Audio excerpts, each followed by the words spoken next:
You're a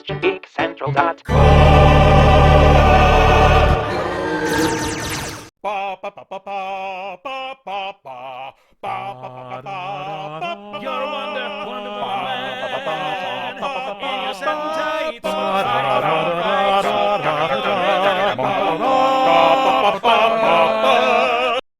Condor Man.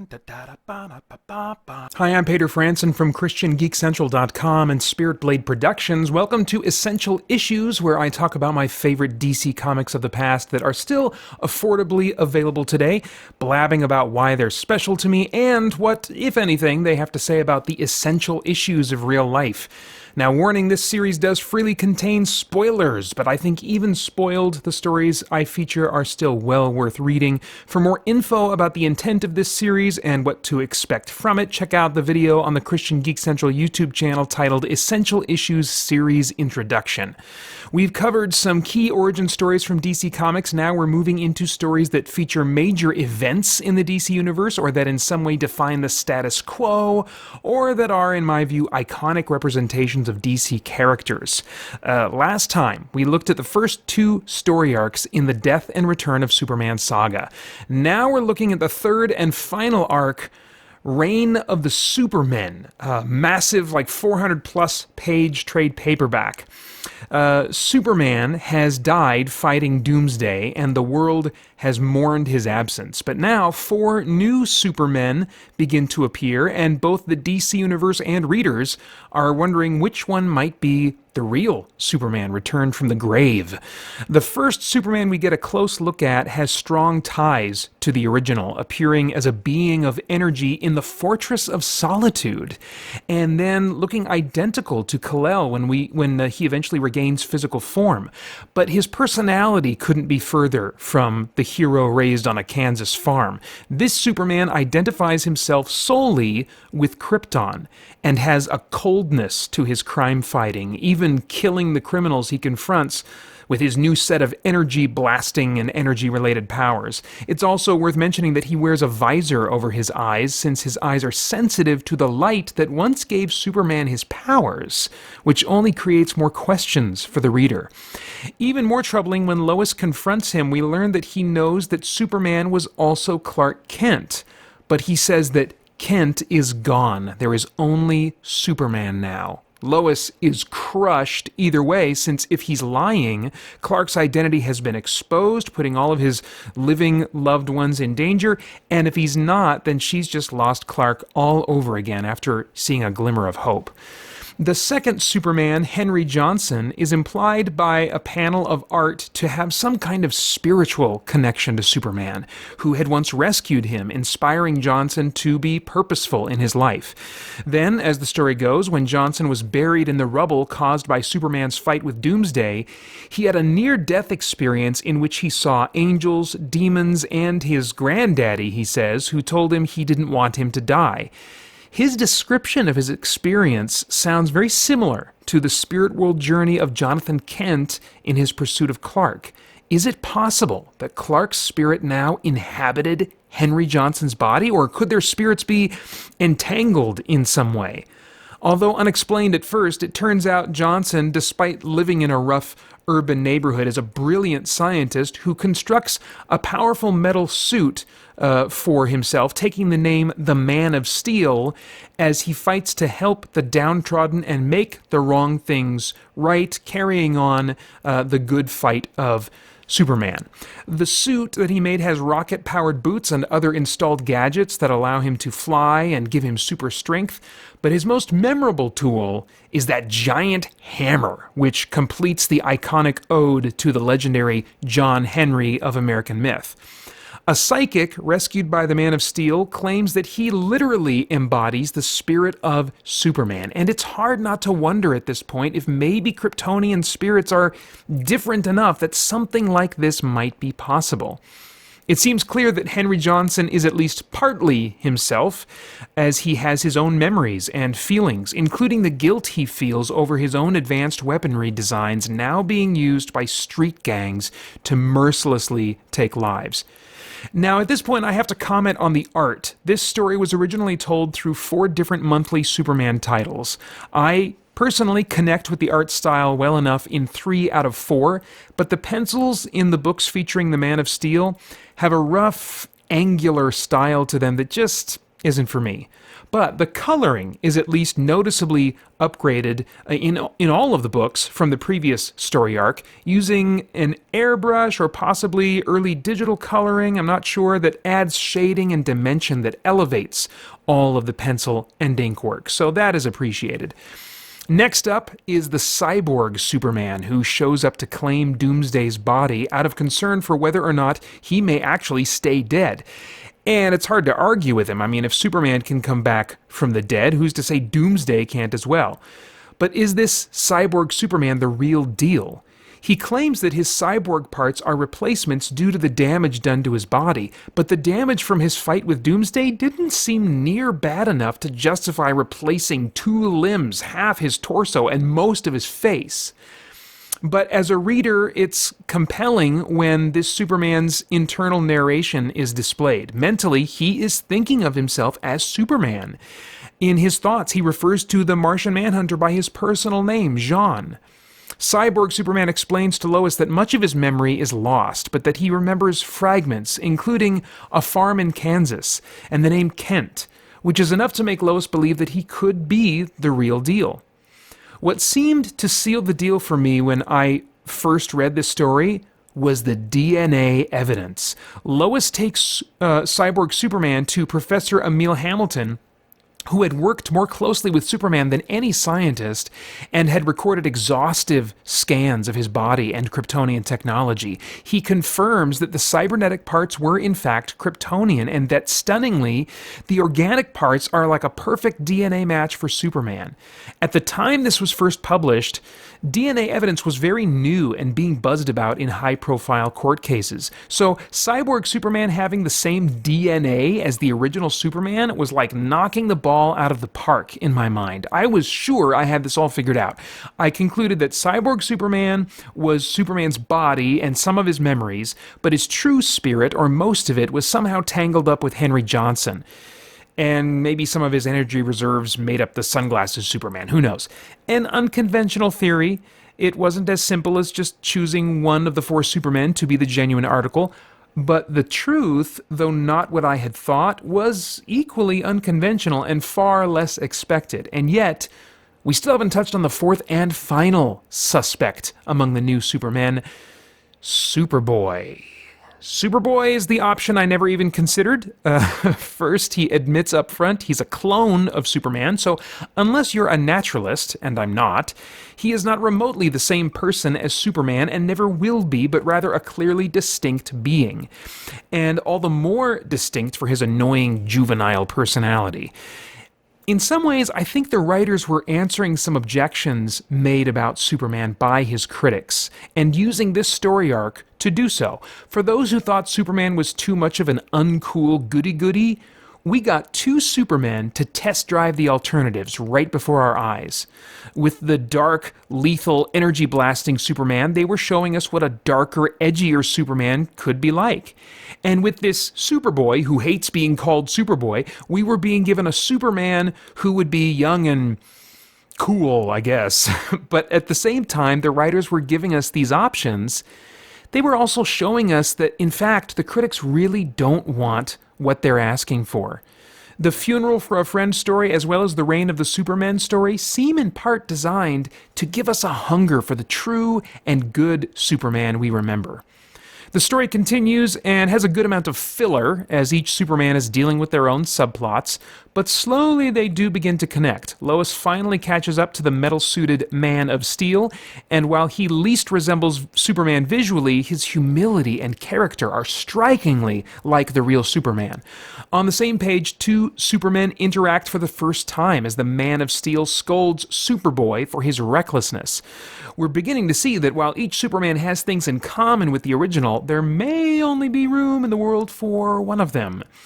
In a bit of backstory expositing, we learn that Henry Johnson's real name is John Henry Irons, who once invented powerful, high-tech weapons, but later regretted what was done with them, which ultimately led to his choice to become the Man of Steel. A little while later, we get more insight into the cyborg Superman. While defending the White House from a terrorist attack, we discovered that his cybernetic parts can be reshaped into other forms at will, allowing the cyborg Superman to adapt to almost any situation. However, he expresses concern over future attacks by other cells in the terrorist organization, and so using the advanced White House networking systems connects to every computer network in the world to find the terrorist and thwart their further attempts against the president. Additionally, Cyborg Superman seemingly grows a device that he gives to the president, allowing him to be contacted for assistance at any time. In gratitude, the president accepts the gift and officially acknowledges him as the one true Superman. The continuing adventures of Superboy are very skippable until we cut away from his so-called heroics to what is happening in the Fortress of Solitude. Energy-blasting sunglasses Superman, also known as the last son of Krypton, isn't around, and the robots are tending to the energy matrix that he had been drawing his power from. The matrix is overloading from a power buildup and eventually breaks open. A man who looks unmistakably like Superman emerges.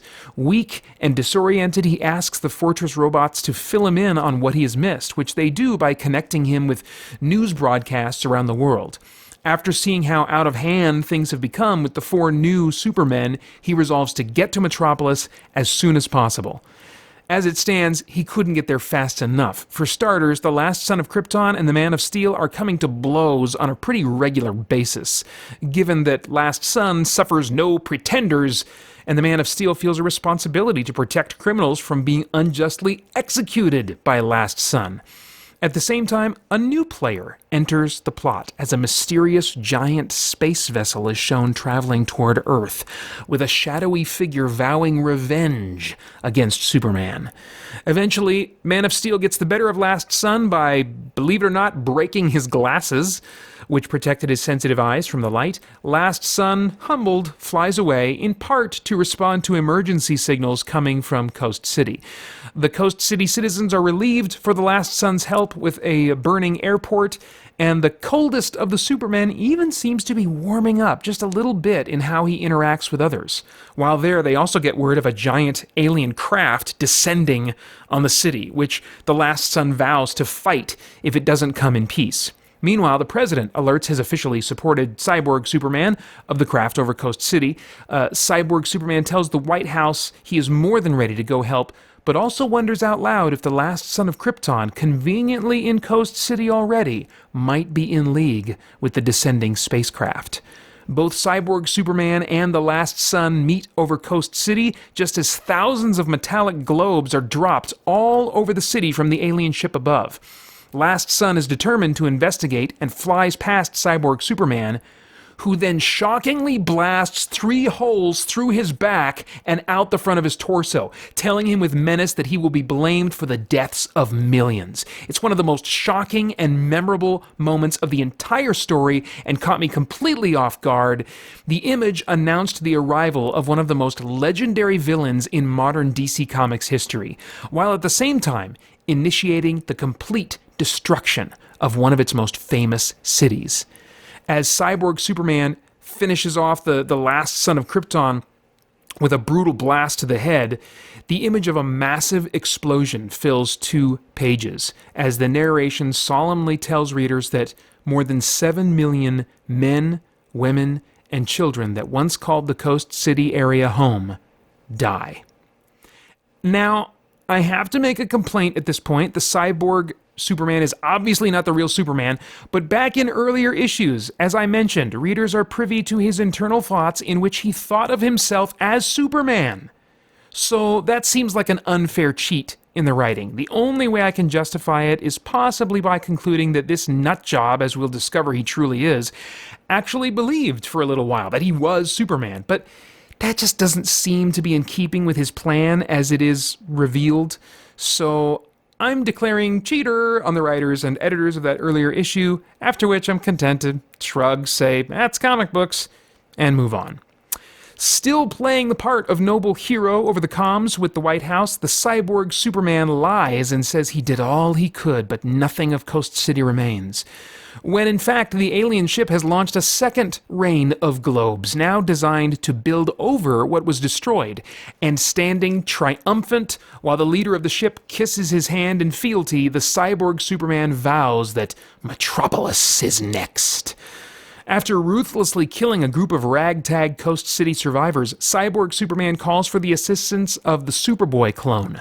The newsworthy moment is broadcast on live news feeds, so Lois overhears when the cyborg gives himself away, accidentally, by telling Superboy, "I wish I had that much confidence in my powers when I was your age." Lois knew that Clark had not fully developed his powers until close to the end of high school, which meant this cyborg Superman was an imposter. Once away from the camera, the cyborg Superman dispatches the news crew, and then Superboy, after the kid at least put up a good fight. Later, we discover that the last son of Krypton has survived and limped back to the Fortress of Solitude, where the robots rush to care for him. But without the being who was inside the regeneration matrix, the last son of Krypton can't recharge as he did before. His consciousness begins to unravel, so the robots attempt to revive him by sort of rebooting his memories, which gives readers a crash course in his true identity and origin story. Buckle up! He is actually a computer program from Krypton called the Eradicator, which had several times in past Superman stories tried to conquer Earth in the name of Krypton.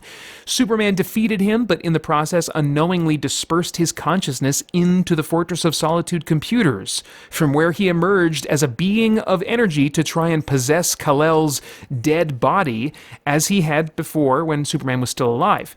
But the attempt was met with resistance from Kal-El's essence. Some life apparently still resided in Superman's body.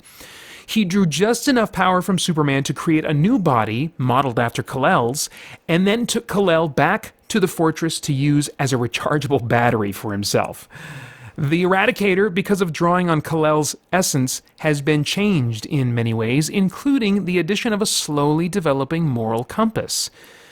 If this all seems unfairly out of left field, that's because you and I aren't big enough Superman fans! But if you want to travel on the road to becoming one, you can read the original story featuring the Eradicator's origin by hunting down the trade paperback called Superman Eradication. Not worth it as far as this disappointed fan is concerned, but the knowledge is yours now. Do what you will. And so yes, the man in black who looks like Superman and fell out of the regeneration matrix was in fact Superman. And intermittently, for several issues, we watch the Kryptonian mech suit he entered carry him across the bottom of the ocean to a destination unknown. Much like the Doomsday creature who started this whole saga, the mech travels steadily, unstoppably onward. As it turns out, Cyborg Superman didn't actually kill Superboy, but put him in restraints to keep on hand for potential organ harvesting. But during his captivity, Superboy learns of the plan being carried out by Cyborg Superman and the alien ship commander, an old enemy of Superman's named Mongol. The remains of Coast City are being converted into a giant engine that will be used to propel Earth through space as a planet-sized war vessel. But to complete the... Man, that's just crazy saying that out loud. But to complete the job, a second engine must be constructed in Metropolis. In a panic, Superboy unleashes an unpredictable power he has recently discovered to blow things apart upon touching them. He escapes and flies as fast as he can to get help in Metropolis from the Man of Steel. When he arrives, he discovers that the Man of Steel and Lois were just preparing to head to Coast City together to test their suspicions of the cyborg Superman, but were interrupted by a giant mech emerging from the ocean with seemingly sinister intent. After fighting and eventually immobilizing the machine, they are shocked to see the occupant emerge in a flood of strange fluid, as though a mysterious being was being born right before their eyes. Could this thing be in league with the one responsible for destroying Coast City? Anything is possible, as Superboy informs them that the cyborg Superman was behind everything, and his next target is Metropolis, to which the emerging Superman replies, "Metropolis over my dead body." It's our first full look at Superman back from the dead in a black bodysuit with silver S on his chest, and of course his new fabulous Fabio hairstyle. Hey, it was cool and edgy at the time. 2 pages later, and we have a new issue, arguably better or at least more classic Superman-style art, and some additional touches to the look that were missing in the first reveal of Superman's new black costume, specifically silver armbands and silver big toes. It looks just a hair cooler than it sounds. But looks aside, everyone is immediately trying to figure out who this guy really is and whether or not they can trust him when he says he is the real Superman. While they're trying to figure that out, all is not well in villain paradise. A power struggle is growing between Cyborg Superman and Mongol, the commander of the alien vessel that bombed Coast City. The underlings that work beneath them start talking amongst themselves about the situation, and one of them reveals to another that he discovered the secret origin of the cyborg while scrubbing databanks. Yes, there is another old Superman story, this one I did not bother tracking down and reading, that a fake Superman's origins is dependent upon. Cyborg Superman was originally an astronaut named Hank Henshaw, who was part of a mission gone wrong that turned him and his crew into a bizarre knockoff Fantastic Four of some kind. The radiation he was exposed to on the mission ultimately took his life, despite Superman's involvement in the affair, trying to help.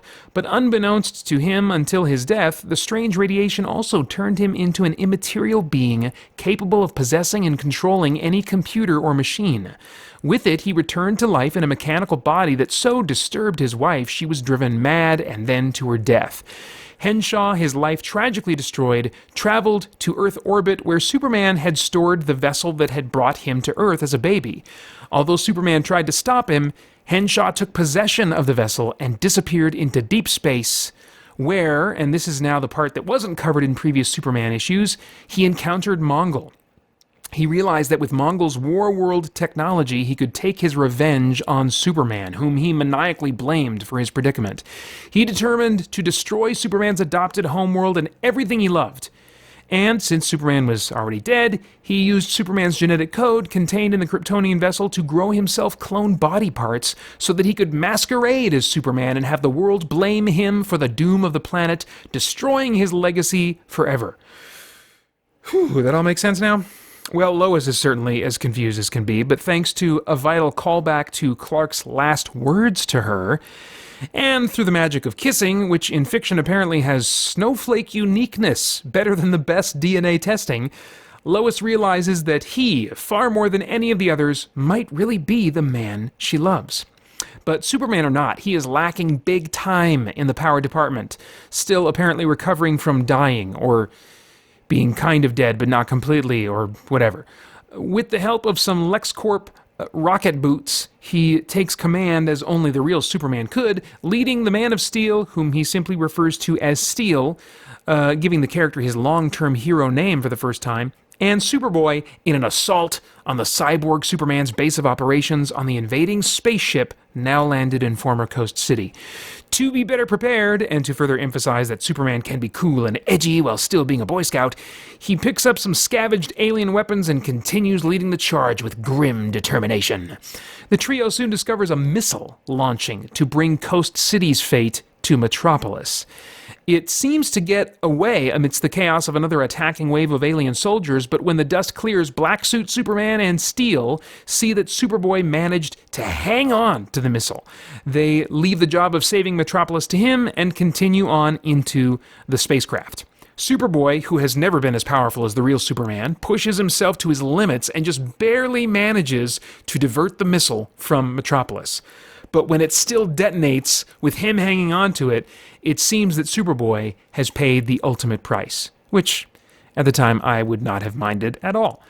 Meanwhile, back at the Fortress of Solitude, the Eradicator has accepted his true nature, but still feels a bond and some sense of loyalty to Superman since he is the last living Kryptonian. He uses the power of the fortress itself to revive his own artificial body and sets out determined to have revenge on the cyborg Superman. The sense of an approaching climax begins to increase as key threats are confronted and the key players begin to gather, at least on the pages, even as they simultaneously in the plot begin to separate. Engine City, as the former Coast City is now called by Mongol and cyborg Superman, begins to fire up. Its massive power will catastrophically fling Earth out of orbit without the counterbalancing second engine in Metropolis. But the enemy is desperate at this point. Mongol appears to confront his old foe, Superman, who, though dressed differently, he recognizes as the real Superman, who was responsible for handing him his only defeat, which again, only true blue Superman fans, I guess, would know. While the two start to duke it out, Steel heads off to shut down Engine City and is himself confronted by a construct created by cyborg Superman, whose very consciousness now inhabits all of Engine City. Although Steel succeeds in dismantling the core of Engine City, Superman, in his weakened state, is no match for Mongol, who holds the unconscious Kryptonian with one hand as he prepares to kill him with the other. It would seem that all hope is lost. Until suddenly, returning from a mission in space to discover his city destroyed, Green Lantern Hal Jordan bursts on the scene, slamming into Mongol in rage. This part of the story was actually told in an issue of Green Lantern, collected as a part of this trade paperback. And classic fan favorite Green Lantern artist M.D. Bright does the pencils, which always makes me just kind of feel like I'm coming home, in addition to just delighting me with how he draws explosions and energy clouds. There's just something about his art style that I really dig. Gerard Jones also does a nice job with the writing on this issue. Most of it is a giant fight between Green Lantern and Mongol, while Hal's thoughts are expressed in text boxes, which I think just works a lot better in this time period than like thought bubbles or a lot of the dialogue tends to work. He's dealing with the shock of what happened to his city and possibly everyone he loves, turning that then into rage and, of course, willpower. As you may already know, Hal Jordan goes down a very dark path because of what happened in Coast City. And while it doesn't feel quite right for how Hal was written in that story, as I found when rereading it recently, stay tuned, and Essential Issues for that story is coming later on, the anger and loss in Hal's mind in this issue could at least get me halfway to believing he would do what he does next, going down that dark path. But again, that's a story for another time. For now, we just need to know that Green Lantern is awesome and took care of the Mongol situation. And now, back to the story about a way less cool superhero. The Eradicator has caught up with Superman just in time for them to team up, after some brief convincing on Eradicator's part, to convince Superman that, he wasn't still evil Eradicator. They team up then to stop Cyborg Superman. Eradicator does the heavy lifting in Superman's weakened state, though Superman does get in a devastating punch that removes the cyborg's entire jaw. But the cyborg uses the kryptonite power source of Engine City to send a lethal blast at both Superman and the Eradicator, who dives in front of Superman in a last-ditch effort to preserve the true last son of Krypton. It appears to be a pointless action, but one can't help but notice in the artwork that something seems to be happening to the blast of kryptonite as it passes through the Eradicator and continues mercilessly on to hit Superman. We learn that although Eradicator was seemingly destroyed, he does show up later eventually, his final act was to filter the kryptonite energy into the equivalent of supercharged yellow sun radiation, which instantly brings Superman back to his full-powered status. Pronouncing the arrival of justice on Cyborg Superman, Kal-El sends him reeling with a massive punch, and then follows up with a fist through his entire torso and coming out through his back. While Superman had just been fully recharged, the cyborg, even with Kryptonian DNA, had been weakened by the kryptonite flooding the room. He is at Superman's mercy, hanging impaled on his arm as Superman begins to vibrate at super speed to rattle him apart. Seeing his end coming, Cyborg Superman says that somehow he will survive, telling us two things as readers. One, he will be coming back, and oh my gosh, he totally does. And two, Superman is not a murderer or executioner, despite the fact that Cyborg Superman shatters and explodes into a million pieces. Somehow, none of the pieces are gooey Kryptonian bits, but whatever. Superboy, Steel, Green Lantern, and Supergirl, who were just now able to enter the room, confirm with Superman that the threat has truly passed. Oh yeah, Supergirl's been along for the ride. Didn't I mention that? Well, she was invisible for a lot of it. Speaking of Supergirl, she takes it upon herself to use one of her weird, I'm not a Kryptonian, I'm a shape-shifting telekinetic Who cares? I'm not in the DC universe anymore. Powers to reform Superman's tattered black outfit into his famous classic costume, leading to a double-page spread announcing that, yes, Superman has returned. Of course, that can't be the end of the story. His first order of business is to see Lois, who sees him come to her high-rise window and leaps into his arms in the air, finally able to enjoy that sexy new hair of his. In all seriousness, though, it's a nice, satisfying, and more emotionally grounded moment at the end of a really, really wild story. One more piece of business is handled in an epilogue, which involves the shape-shifting Supergirl posing as Clark Kent so they can stage a rescue in which Clark, found by Superman, is discovered to have been trapped and surviving in a basement underground beneath the rubble and collapsed buildings of the Doomsday Fight. There is a funny, awkward exchange between Lois and fake Clark Kent, whom she seems unconvincingly in love with, followed by another weird moment where she thanks Superman while Clark is standing right there, affectionately running her fingers through his hair as he uncomfortably tries to play the part of professional hero. Jimmy Olsen is present and takes the opportunity to get a picture, which should dispel any suspicions about both men being one and the same. At least it would have at the time. Now, in this land of Photoshop, it would take a lot more. Anyway, that was a ton to cover, guys, but it is an essential story of DC Comics for any fan that wants to get to know the universe and its major events and players. That said, as was the case with the first two arcs in the Death and Return of Superman saga, this is my least preferred telling of this story. The novel by Roger Stern, which combines all three arcs into a single story, cuts out a lot of unneeded characters, as does the audio drama, which combines all three story arcs as well.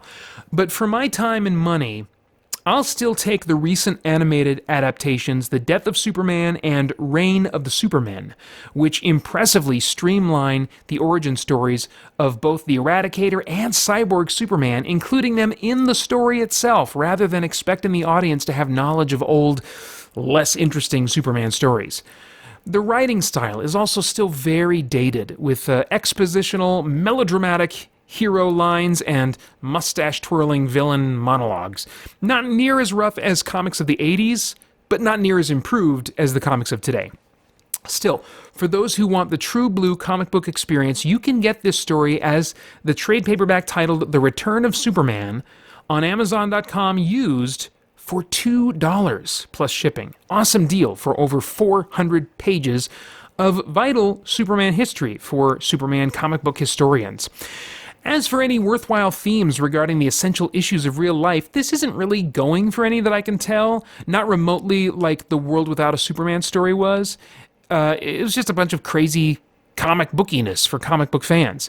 That said, this story does complete the resurrection parallel between Jesus and Superman, and in fact would be a new beginning for how writers would compare Superman to Jesus in multiple subtle ways over the years. It just really kind of ramped up after this point.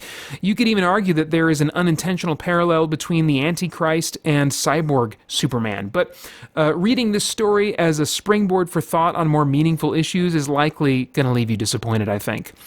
These days, this story is most significant to me for the characters it introduces, who could have easily been flashes in the pan and forgotten soon after.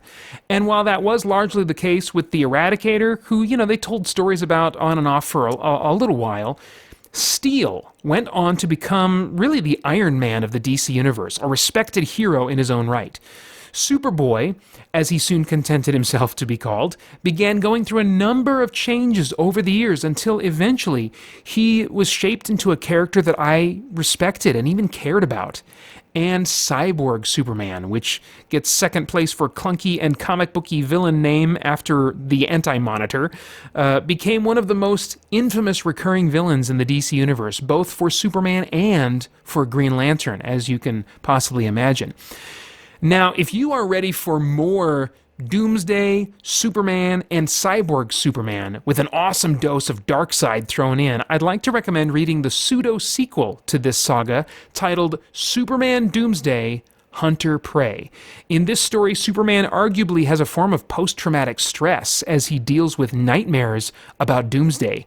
He resolves to face his fear, find Doomsday's body in space, and if he is still alive, do whatever needs to be done to keep everyone safe from him.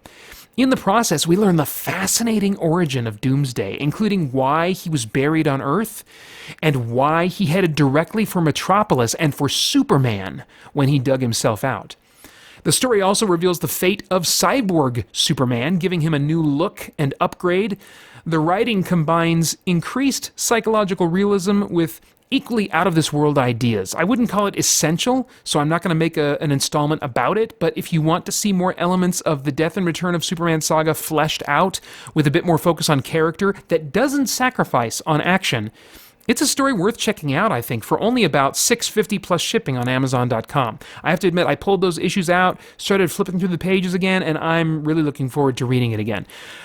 All right, well, that's it for now. Next time, we're going to visit a much darker and more unexplored corner of the DC Universe to look at what for years I would have said is my favorite comic book series of all time, featuring a character nearly as old as Superman and Batman that you might have only heard of, but that is easily the most powerful protagonist in DC history. We'll peer deep into the supernatural shadows of the DC Universe to look at one of its most haunting and haunted characters in what I think is the best series ever written for him. John Ostrander and Tom Mandrake's opening story arc for The Spectre. The future, a world where the quest for truth has ended. Do you believe in the supernatural, Mr. Vandarian? Surprise! The Shader will bring hell to Earth for thousands of years. Shock Division, kill them all! Spirit Blade, a full-cast audio drama. Download the Legacy Edition of Spirit Blade for free at spiritblade.com.